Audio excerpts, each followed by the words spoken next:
Welcome to Small Business, Big Network, the podcast for small business owners who want big results from their networking. I'm Liz Drury, a freelance voiceover artist who knows that if you're not working, then networking could help. James West is the co-founder of the ONLE Network, that's ONLE, the network for people that like people. Over the years, James has found that networking has not only been good for his business, but also his mental health, and he even met his wife through networking. Thank you very much for joining me on the podcast today, James. Hi Liz, thank you for having me. Glad to be here. You're the co-founder of the ONLE Network and co-founder of Clean Slate websites. But first of all, let's have a little dig into your past. What was it that you did at university and what did you want to be when you were that age? My life was weird because most people start off wanting to do one thing and become something. I did the thing that I wanted to do. I wanted to be a journalist when I was a kid.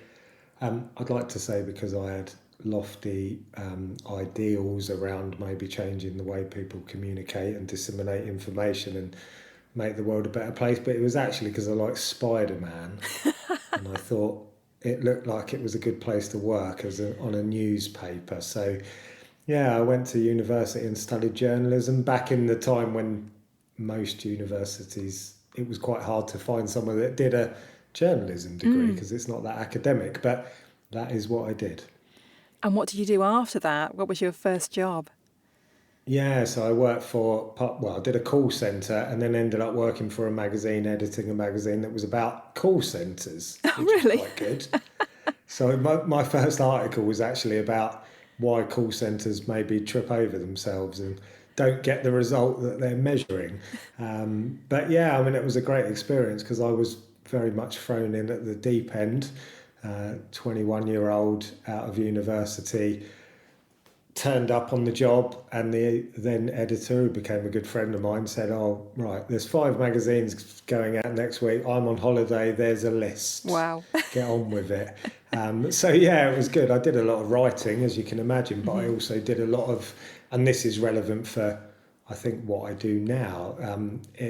I had to do business. Yeah. I had to learn. A lot of journalists, a lot of writers kind of do their piece of work in a silo. You sit there and you write, whereas I was involved in laying out the pages. I was involved in advertising, so I got an understanding of balancing the needs of advertising with quality editorial, and kind of got involved in lots of parts of the business. So it was a good education. Yeah. But was being a journalist what you thought it would be when you were a kid?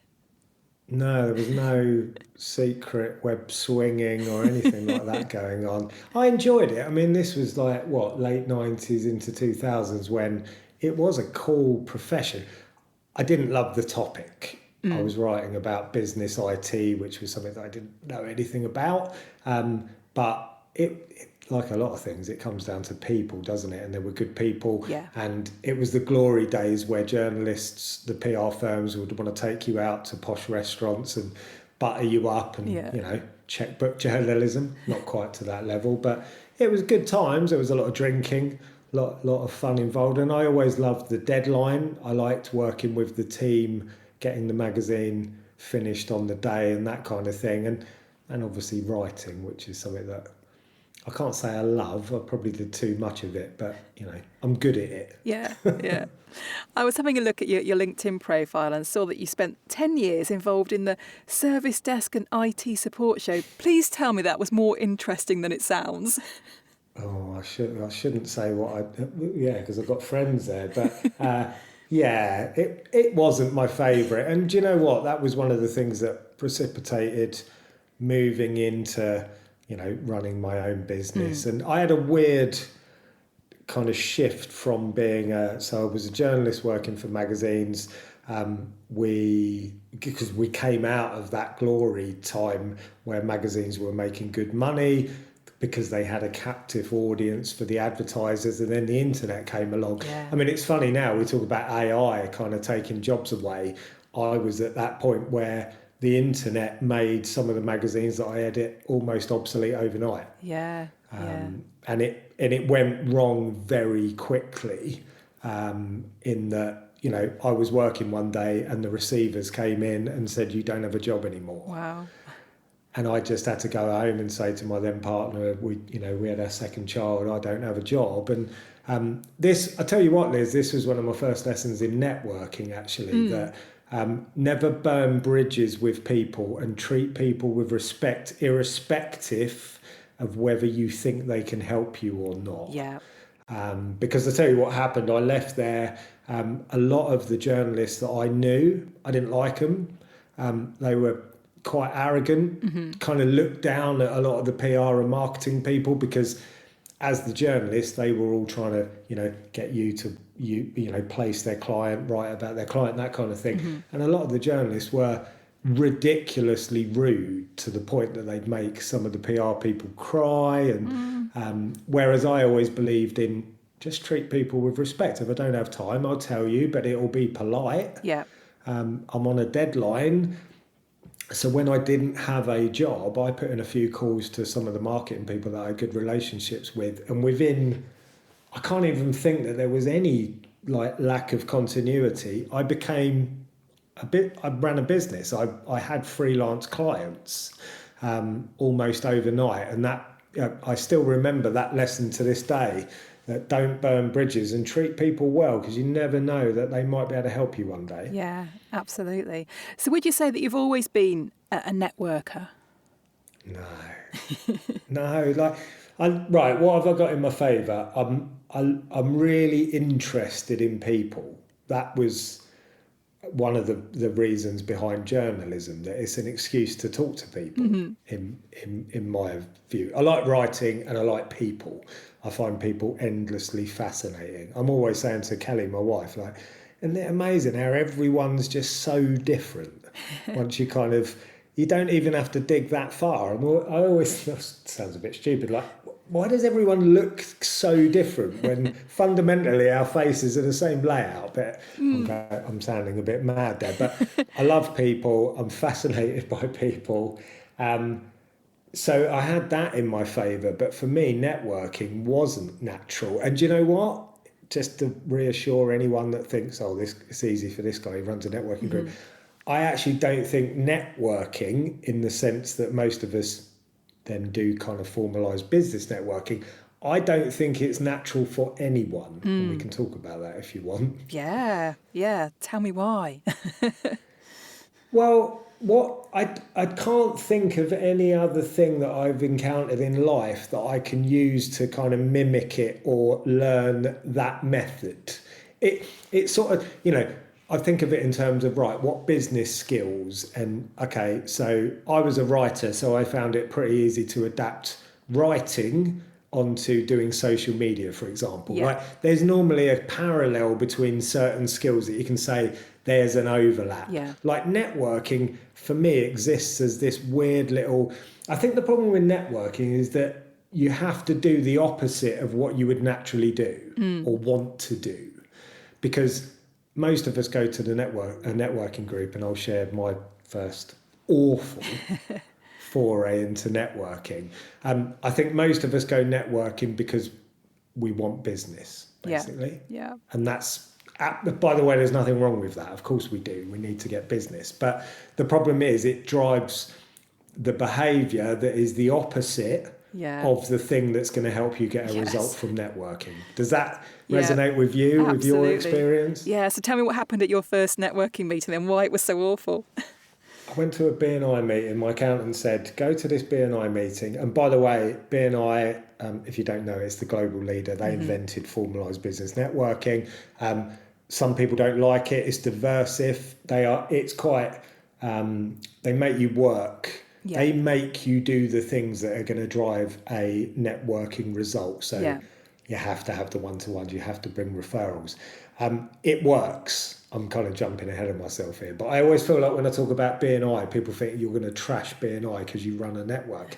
We wouldn't be here if it wasn't for BNI. And you'd be churlish to say that BNI doesn't work, because of course it works. Otherwise it wouldn't exist. We did very well at BNI. BNI is also a very good teaching ground because you have to do the things that give you a result at networking. It helps teach. there are downsides to BNI, and that's the bit that people sometimes say, oh, I don't like BNI. But anyway, I digress. I went to BNI, didn't have a clue what was doing. I'm already disorientated because it's 6:30 in the morning. Yes. You know, and I'm trying to have a conversation in a pub. None of this is making any sense to me. And I got speaking to a couple of people, didn't really understand why I was talking to those people. Did my introduction, wrapped up, left, didn't get any business, and thought, what a waste of time, didn't go back for 3 months. Like, I was the thing that I would now look at people and go, oh, come on, give it a chance. Yes. And I didn't. Yeah. It was a straightforward cause and effect. I've done that thing. I haven't got a result. And therefore I didn't go back and didn't understand the concept of networking. So yeah, if you've ever done that and thought it doesn't work, I get that. So what made you want to try it again then, and how did you approach it differently? Yeah, that's funny. And I was thinking about this the other day. Why did I go back? I think because I just still needed work. And my accountant had said, you've got to give it time to breathe and, you know, get to know people. And I went back not knowing how to sell myself. Because the thing that people stress about networking, what am I going to say in my intro? Oh, what am I going to say in my intro? Because it's so important. I've got to say this thing and then they're going to want to buy from me. Please, how do I do it? And people get so tight about it. I always say to people, you are the only person that's that bothered about what you are going to say. Yes. Because everyone else at a networking event is thinking, right, I'm going to go next and then I'm going to say this. Like, stop worrying about it, because they're not worried about it. So that's the first thing you can do to defuse it. But because I didn't know how to sell at networking, I didn't even bother. I don't know whether this was something I consciously thought of, but I'll tell you what, I'm pretty much sure it was. I was so uncomfortable, Liz, and out of my depth that I resorted to what I knew, which was going back to my journalistic days of, I'm just going to go in, I'm going to talk to people and I'm going to ask them about them. Yeah. Yeah. So I'm not going to make it about me. I'm going to find out about them, because then maybe I can learn how they do it. And then maybe as a result of that, something will happen for me. That was my sort of crude line of thinking. And do you know what? If there was any kind of thought or intelligence that went into that decision, it turned out to be the right one, certainly for me, because once I did that, everyone wanted to talk to me. Yeah. Isn't it funny? Yeah. Like, there's that thing, isn't there, that people love talking about themselves. I've never spoken to anyone at a networking event that went, I don't want to talk about me. Why are you asking me questions? People love it. And of course, what you've done there is fed people's natural, everyone wants to go to networking and be heard. Well, fine, fuel that then. Yeah. Give people what they want. But then, of course, what happened is that people then looked at me favourably. James is a nice guy. He asked me all these questions. By the way, I was interested because I was trying to learn about how they network and how they've built their business, which is a good tip for networking, unless you think you know it all. Bad. Don't do that, because I'm still learning and we're all still learning. We should be. But not only did I find it easier to then break the ice and get into conversations, people then opened up. They were more comfortable talking to me. They started telling me, Liz, exactly what I could do to help them solve their business problems. Yeah. Because this was the bit I didn't say. When I first went to networking, this was my little streak of sort of ignorance, borderline arrogance. I'm a journalist, I'm a writer. People are going to want to work with me. I'll just tell them that I'm a journalist, right? And you stand up at network and you go, I'm a journalist. And everyone goes, yeah, so? Because, and this is true about any industry, the thing that you do, and it don't matter, you can tell people I've done it for 20 years or I've got this deep-seated experience. Sorry to burst your bubble. No one cares. Yeah. No one cared that I was a journalist. I'll tell you what they did care about. When I started telling them that I could solve problems, that's when they became interested. So the conversations that I started having at networking about content and writing, because, generally people, not everyone, but if you ask people questions for about half an hour, most people at some point catch themselves and go, hang on, I should really ask you a question. Yes, yeah. Not always, but typically at that point, so then they'd ask me about me. And then but what were the conversations back then? Two things. Oh, I really need to get my head around this Twitter thing. that kept coming up, Liz. Twitter. And I'm like, well, I've built some, you could actually build communities and lists on Twitter. And I had quite a good following, and I'd kind of worked out, I just knew how to do it, or to a reasonable level that was far in advance of most small business owners' understanding. So I'm like, oh, so they need help with Twitter. And then the other thing that came up, people would talk about, so I might get into a conversation about blogging. And again, it's like social media. No one actually cares about doing social media or blogging. They don't. What they actually do it for is because they're hoping to get a result. Yep. Which, if you then drill that down a little bit further, everyone's just hoping to get attention. That's why we do these things. So I got into conversations about blogs, and then people started saying, well, I could do a blog, good for SEO, maybe give me something to share, give me something to, engagement. But do you know what? I don't even know where to start on my website. I have to speak to a guy and he tells me it will take a month just to update my blog, right? So my first foray into then honing my message around what I sold at networking was, I can help you with Twitter. And that gave me some traction. That got me some business because I started doing some consultancy on that. And the next thing I did was, do you know what? I can blog for you, but I'm starting to learn that most of you have got a website that you can't manage yourself. So, and most content providers are separate from website builders. I can do both. Why don't I sell that as a service and it becomes, housed in one place? And that became my positioning. That became the thing that I said at networking. And that's how I built my businesses through that. And it all came from listening. Yeah. And what I see a lot of people doing at networking is just going, I'm going to keep saying the same thing over and over. And if I say it to enough people, they're going to buy. And I'm sorry to burst your bubble. They're not. Until you work out the words that resonate with them, until you can basically solve a problem for them. So that's how it worked for me, Liz. Tell them what they want to hear and how you can help them. So at what point then did you decide to start your own network, and why did you decide to start your own network? There's so many answers to this question. So I love networking first and foremost. So when I got into BNI, which then became a spin-off group, and I did that for 10 years, got all of my business from it. So, professionally, I had a lot of time for networking because, in lieu of having a really kind of robust marketing strategy, which particularly in this day and age is really hard to do because of the noise that's out there, I think pound for pound, networking is the best way for small businesses to get customers. Yeah, I do. And I will stand by that if you do it properly. So I was a fan from a, production point of view. It gave me what I was looking for. But also, I got the bit that no one goes into networking for, but a lot of people stay for: the camaraderie, the support, the connection. Yeah. This is what I've learned in later days. Connection. I had really poor mental health through a particular period of my life before I met my wife, and networking was the one place that I went to where I felt myself and I felt okay. Yeah. And it was only much later on when I read the book Lost Connections by Johan Hari.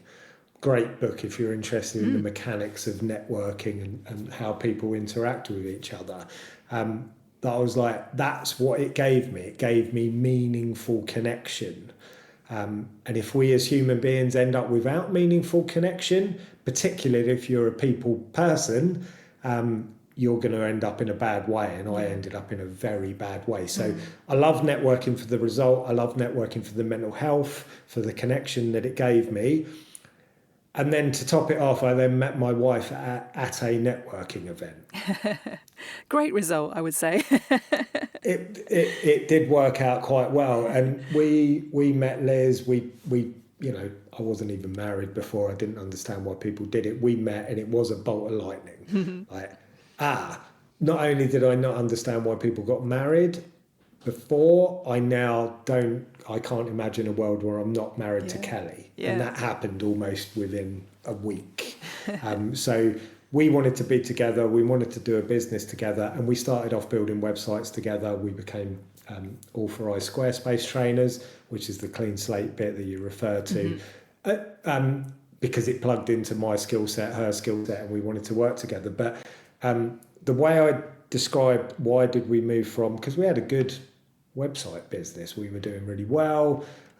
Why did we didn't drop it straight away. We built ONLE in the background. But why prioritize that when we could have built the website business? Very simply, and this might be helpful for your listeners. One of those businesses, websites, gave me a sense of satisfaction and gave me income. Networking gives me goosebumps.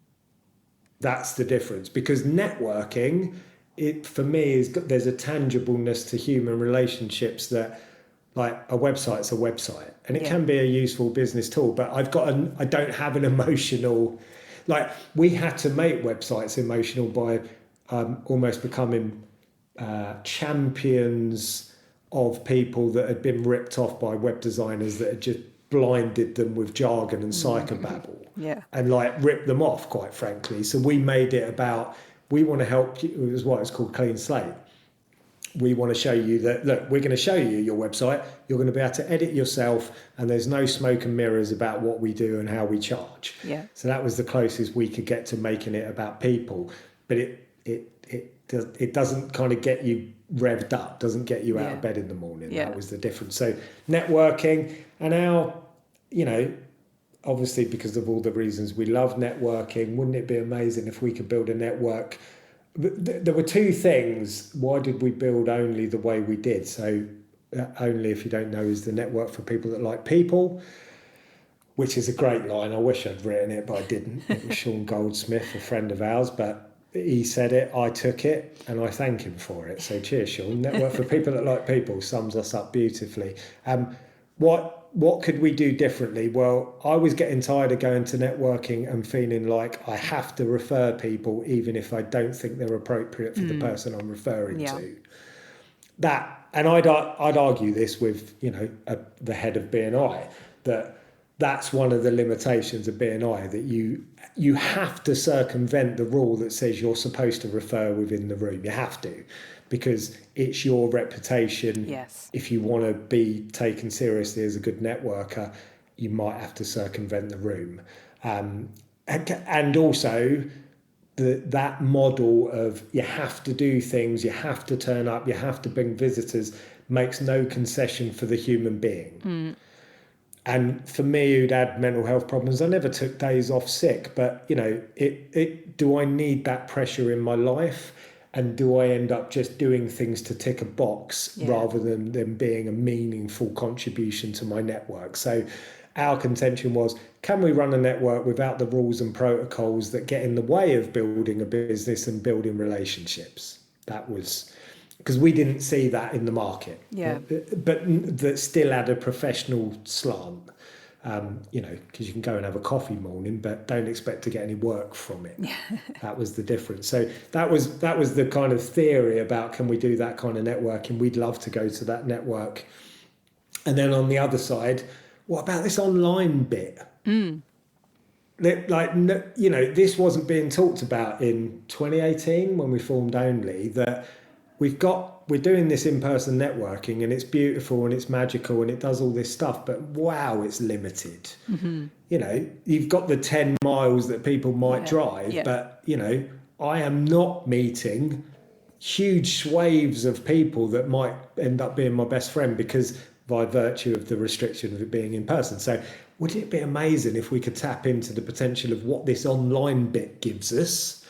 And you got to remember, this is before LinkedIn became, that was like the boring social media that no one wanted to use. And, this was very early days, but ONLE actually stands for Online Networking Live Experiences, because it was the combination of the two, the relationship first, and can we bring an online component in that gives us the best of both worlds? That was the thought there. And as you can imagine, When we launched 2018, we did a pilot meeting. 18 people turned up and 17 of them joined. That's So a we pretty good thought, return, yeah. we're probably onto something, but I don't know if you want to go into the online piece or you want to move the conversation somewhere else. Well, I was going to ask you about the format of your meetings and whether it's changed at all since you started. 'Cause, I mean, when you started pre-pandemic, as you say, not many people were doing the whole online thing. Do you think that then did that have any effect on how you were running your business since you were already online? Yeah, well, we were piloting online. So if you came to Only in 2019, 2020, I think we were in 14 locations at that point, like physical locations. We were trying to get the online component off the ground by running Zoom meetings. And we had some, like, people, my wife in particular is a magnet. People love her. People like us. People like what we were trying to do. But even our biggest fans were saying to us, they come to the online meetings and they go, yeah, that's a novelty. That's quite good, but no, thank you. Yeah. Because it doesn't work. It's a novelty. It's not there's no able replacement they just couldn't see it. They just didn't get it. And we kept going and we did that for 18 months and we just kept trying to get traction. No. And then we went into lockdown. And do you know what? We were so fortunate at that point because most of the networking organisations had to work out how to do it because they had no choice. And do you remember, this is weird, like I can remember reading announcements going, oh, we're cancelling the next month's networking meeting. We'll see you next month. Like, we honestly thought, didn't we? Do you remember this? That it was probably going to be a couple of weeks. Yeah. And, I mean, it still blows my mind that we've almost forgotten that happened. But so most networks had to try and work out, and we heard horror stories that people were on these Zoom calls and the host doesn't know what they're doing and that doesn't work. Whereas we spent 18 months, so we knew what worked online and what didn't. We'd already introduced breakout rooms so you could have in-person, in-meeting one-to-ones, which was, that was a massive upgrade because that's not possible to do in person very easily without a lot of logistical juggling. So we'd worked out what to trim, what to add, the energy that you need to bring, how to do the breakout rooms and all that stuff. So it just gave us a massive advantage. And overnight we just said, right, we're an online network. And we never went back. And I think, again, that's really been a benefit for us because most networks are a lot of them are trying to do a hybrid model. And what we found is that that's fine. There's two problems with that. One is that most people have got a preference for one over the other and then will attend one over the other. So you effectively end up with two networks, which doesn't really make a lot of sense. And then the other problem is for us, inclusion is really important. What we found through lockdown is that a lot of people that hated networking suddenly had a home. And I'll use broad terms, and I don't like doing this, but it will help the listeners understand what we mean. In-person networking favours the extrovert. Yeah. Because extroverts are comfortable. They can do small talk. They're comfortable in the space. They can get into conversations, whereas more broadly introverted people struggle. They don't like that. They don't know how to, all those three people. And I get this. Like, what do I do? Do I walk up and say, oh, hi, this is me? Like, what do you do? What's the protocol? And online suddenly made it very structured. We're all in a box. We're all the same size. And the meeting's mapped out for me, so I don't have to work out where I'm going next. And so for us, we didn't want to get to a place where we'd become inclusive, because the great thing with online, your preference and your accessibility is two different things. But, everyone can do online networking. Doesn't matter where you are, what your circumstances are, whether you've got young kids. We've got a disabled daughter. We have to be responsive to her needs. Yeah. So we can't go and have, breakfasts 2 days a week out and about. We don't have time to do it. So if we did an in-person component, all those people that we'd worked hard to include suddenly couldn't get involved and we split the network. So it seems to be working very well for us now. So tell me what the format of a typical meeting is. Yeah, so if you've ever been to network, it's actually not that different because we have to introduce ourselves. We ask a question that's linked to our discussion topic because we want to get to know the person rather than just the pitch. So we do an introduction question. We do 2 breakout rooms. We try and pair people up with 2 different people so they get a chance to speak to someone in the meeting. We do a discussion topic, small business, typically small business topics. So it might be marketing, sales, and we do a summary of the video recording because I interview a subject expert. And then we wrap up with asking acknowledge, what have you brought to the network? Have you got a specific ask? So structurally, it's not that different, but we pack in a lot more. I mean, most of our meetings are about 75 minutes long. My in-person networking were strictly 90 minutes plus the hour before and after where you're having other chats with people. Yeah. And how many members do you have now and whereabouts are they? Because they're not all in the UK, are they? No, great point. 350 members. We've got 22 UK groups and 2 in the US with a 3rd launching in May. That's the cool bit, isn't it? Yeah.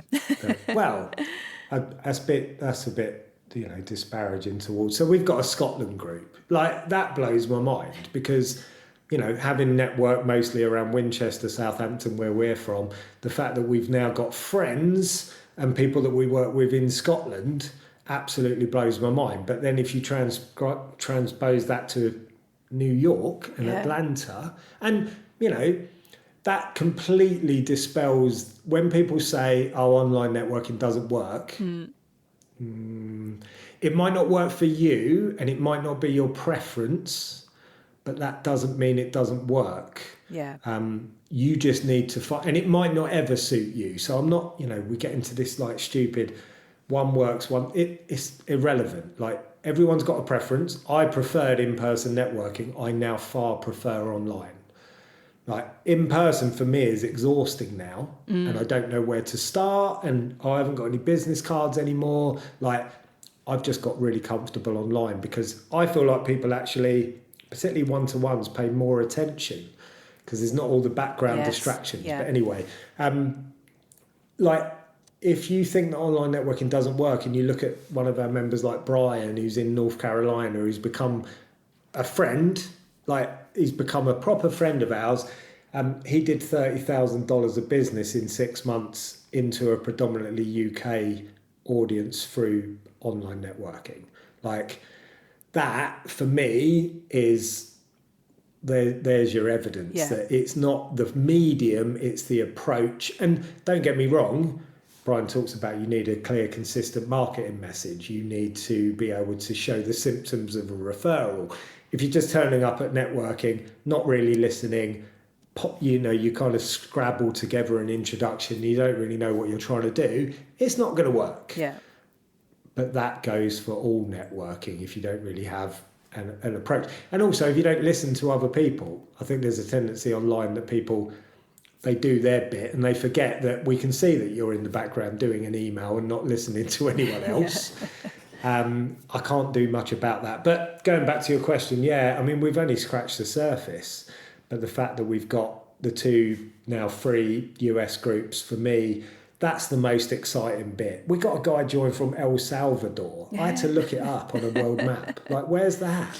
It's exciting. It's very exciting. That's brilliant. So finally then, James, if people want to find out more about ONLE and want to give one of your meetings a go, what's the best place for them to get in touch with you? Yeah, so look me up on LinkedIn. You should find me. ONLE spelt with an E, so ONLE. The website is theonly.network. Look me up on LinkedIn. If you've listened today and you like what you hear, we do a training course that's free online, how to network online. Maybe you could put that in the notes because anyone can come along to that. You don't have to be a member. But if people want to connect with me on LinkedIn, just look me up at ONLE Networking and we're always happy to invite people for a visit to come and have a look. Lovely. Well, thank you very much for being my guest today. I've really enjoyed our conversation about one of our favourite topics, networking. And best of luck with ONLE going forward. Thanks, Liz. Thanks for listening to Small Business, Big Network. If you found this podcast useful, please do rate, review and subscribe. And don't forget to share it with the rest of your network too.